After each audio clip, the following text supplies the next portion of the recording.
شروع کرتا ہوں اللہ کے نام سے جو بڑا مہربان نہایت رحم والا ہے۔ جو لوگ نماز فجر کے بعد سو جاتے ہیں، حضرت علی رضی اللہ تعالی عنہ کا یہ فرمان ضرور سن لو۔ حضرت عائشہ رضی اللہ تعالی عنہا کی مشہور روایت ہے۔ ترجمہ: پھر جب مؤذن فجر کی اذان دے کر خاموش ہو جاتا اور فجر طلوع ہو جاتی یعنی صبح کی روشنی پھیلنے لگتی ہے تو نبی پاک صلی اللہ علیہ وآلہ وسلم کھڑے ہوتے اور 2 رکعت ہلکی یعنی فجر کی سنتیں پڑھتے اور اس کے بعد اپنی دائنی کروٹ پر لیٹ جاتے تھے، یہاں تک کہ مؤذن اقامت کہنے کی اجازت حاصل کرنے کے لیے آپ صلی اللہ علیہ وآلہ وسلم کے پاس آتا تو آپ صلی اللہ علیہ وآلہ وسلم نماز کے لیے مسجد تشریف لے جاتے۔ حضرت عثمان رضی اللہ تعالی عنہ سے مروی ہے کہ آپ صلی اللہ علیہ وآلہ وسلم نے فرمایا، صبح کی نماز کے بعد سورج نکلنے تک ذکر خدا میں لگے رہنا رزق کے حصول میں زیادہ باعث نفع ہے، اس بات سے کہ طلب رزق میں دنیا کے کونے کونے میں پھرتا رہے۔ سیدہ فاطمہ رضی اللہ تعالی عنہا بیان کرتی ہیں، میں صبح کے وقت سوئی تھی کہ رسول اللہ صلی اللہ علیہ وآلہ وسلم میرے پاس سے گزرے اور آپ نے مجھے پاؤں سے ہلایا، پھر فرمایا، بیٹی اٹھو، اپنے رب کی طرف سے رزق کی تقسیم میں شامل ہو جاؤ اور غفلت شعار لوگوں کی عادت اختیار نہ کرو۔ اللہ تعالیٰ طلوع فجر سے طلوع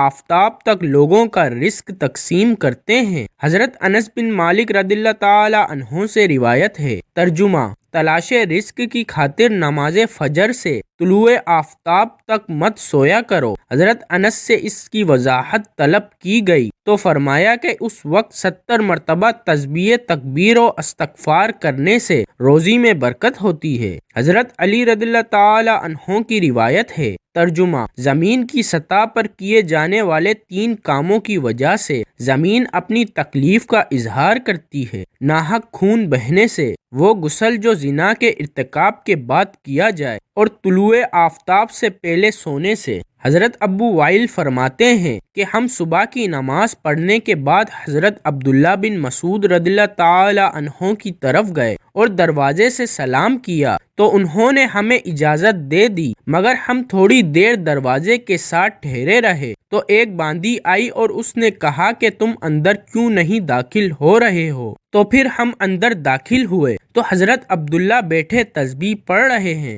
انہوں نے فرمایا کہ تمہیں کس چیز نے اندر داخل ہونے سے روکا ہے جبکہ تمہیں اجازت دے دی گئی تھی؟ تو ہم نے کہا کہ کوئی بات نہیں، سوائے اس کے کہ ہم نے خیال کیا کہ گھر والوں میں سے کوئی سو رہا ہو۔ تو عبداللہ نے فرمایا کہ تم ابن ام عبد کے گھر والوں کے بارے میں غفلت کا گمان کیا۔ راوی نے کہا کہ پھر حضرت عبداللہ نے تسبیح پڑھنی شروع کر دی، یہاں تک کہ پھر خیال ہوا کہ سورج نکل گیا ہے تو باندی سے فرمایا، دیکھو کیا سورج نکل آیا۔ متعدد روایات میں ہے کہ اللہ تبارک و تعالی صبح صادق سے لے کر طلوع آفتاب تک مخلوق کے لیے رزق تقسیم کرتے ہیں، یعنی جو لوگ اس پورے وقت میں غافل رہتے ہیں وہ رزق کی برکت سے محروم رہتے ہیں۔ اس حدیث سے یہ بات معلوم ہوئی کہ یہ ممانعت صبح صادق سے لے کر طلوع آفتاب تک پورے درمیانی وقت میں سونے میں ہے، اور اس وقت سونا غفلت شعار لوگوں کا رویہ ہے،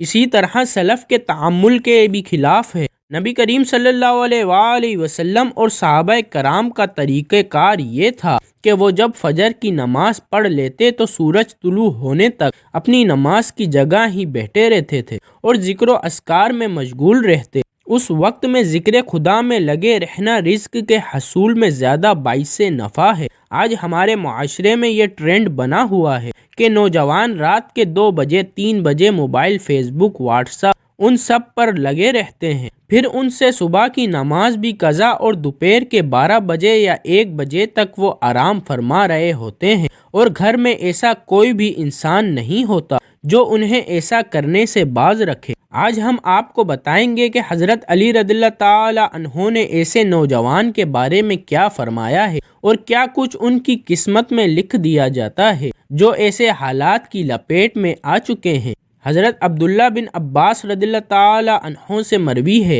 کہ جو بھی انسان صبح سویا پڑا رہتا ہے تو اس عمل کو اسلام نے سخت ناپسند قرار دیا ہے کہ دوپہر کے علاوہ کسی بھی اور وقت میں مت سویا کرو۔ جسے کیلولا کہا جاتا ہے وہ دوپہر کے اوقات میں ہی ادا کیا جاتا ہے، اور یہ عمل ہمارے نبی حضرت محمد صلی اللہ علیہ وآلہ وسلم بھی کیا کرتے تھے۔ کیلولا وہ نہیں جس میں انسان دوپہر میں پیٹ بھر کھانا کھا کر سو جاتے ہیں۔ کیلولے سے مراد وہ عمل ہے جس میں آپ خواہ کھانا کھا چکے ہیں یا نہیں، بس تھوڑی دیر آرام کرنا دوپہر کے اوقات میں، تاکہ آپ کا جو باقی کا دن ہے وہ صحیح سلامت گزرے اور آپ کے دن کے باقی حصے میں آپ اچھی طرح اپنے کاموں کو سر انجام دے سکیں۔ حضرت علی رضی اللہ تعالی عنہ نے فرمایا کہ میں نے اللہ کے نبی صلی اللہ علیہ وآلہ وسلم سے سنا تھا، کھانا کھا کر فوراً سویا مت کریں، کیونکہ اس سے انسان کے دل میں بھی سختی پیدا ہو جاتی ہے۔ اور آج کی تاریخ میں تو یہ بات اس حد تک گہرائی تک آ پہنچی ہے کہ یہاں پر ڈاکٹرز کا بھی یہ ماننا ہے کہ اگر انسان کھانا کھا کر فوراً سو جاتے ہیں تو وہ دل کے مرض میں مبتلا ہو جاتے ہیں، اور یہی بات 1400 سال پہلے ہمارے نبی صلی اللہ علیہ وآلہ وسلم نے فرمائی تھی۔ اب آتے ہیں حضرت علی رضی اللہ تعالی عنہ کے اس ارشاد کی طرف جو انہوں نے فرمایا تھا۔ جب ایک مرتبہ حضرت علی رضی اللہ تعالی عنہ کی خدمت میں ایک شخص حاضر ہوا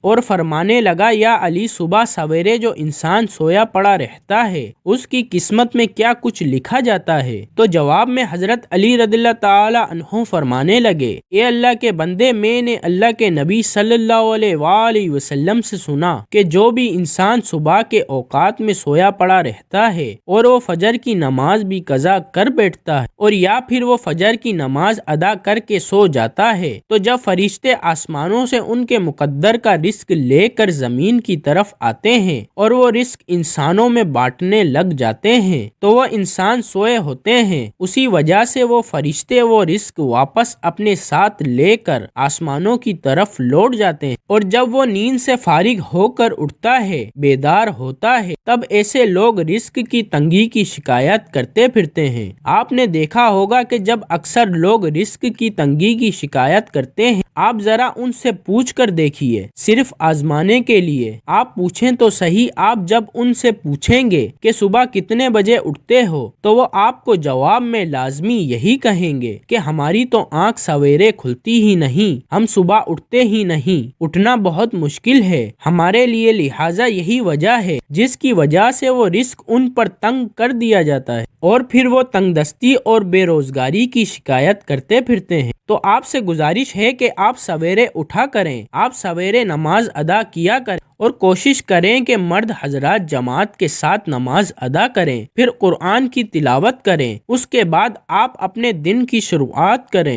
اب آپ دیکھیں گے کہ کیسا آپ کا دن گزرتا ہے، آپ کے دن میں برکت ہوتی ہے۔ اور جو لوگ 12 بجے یا 1 بجے اٹھتے ہیں ان کے حالات کچھ یوں ہوتے ہیں کہ ان کے دن کے کچھ کام بھی انہیں سمجھ میں نہیں آتے، وہ یہ جان ہی نہیں پاتے کہ آج کا دن گزرا کیسے ہے، بلکہ انہیں کچھ کام بھی سمجھ میں نہیں آتا، وہ جو کام کرنے لگ جاتے ہیں اور پھر پلک جھپکتے ہی شام اور مغرب کی اذان ہونے لگتی ہے۔ اور جو انسان سویرے جاگتے ہیں وہ اپنے کام بھی بھرپور طریقے سے سر انجام دے پاتے ہیں، ان کے رزق میں بھی برکت ہوتی ہے اور وہ ایک پرسکون اور خوشحال زندگی بسر کرتے ہیں، ان کی تندرستی کی بھی کوئی شکایت نہیں ہوتی کہ وہ کسی بیماری میں مبتلا ہیں، وہ تندرست ہوتے ہیں، ہر بیماری سے فارغ ہوتے ہیں۔ اللہ پاک ہمیں دین کی صحیح سمجھ نصیب فرمائے اور ہمیں نیکوکاروں میں شامل کرے، آمین۔ ناظرین، کمنٹ باکس میں اللہ تعالیٰ کے 99 ناموں میں سے ایک نام ضرور ٹائپ کریں۔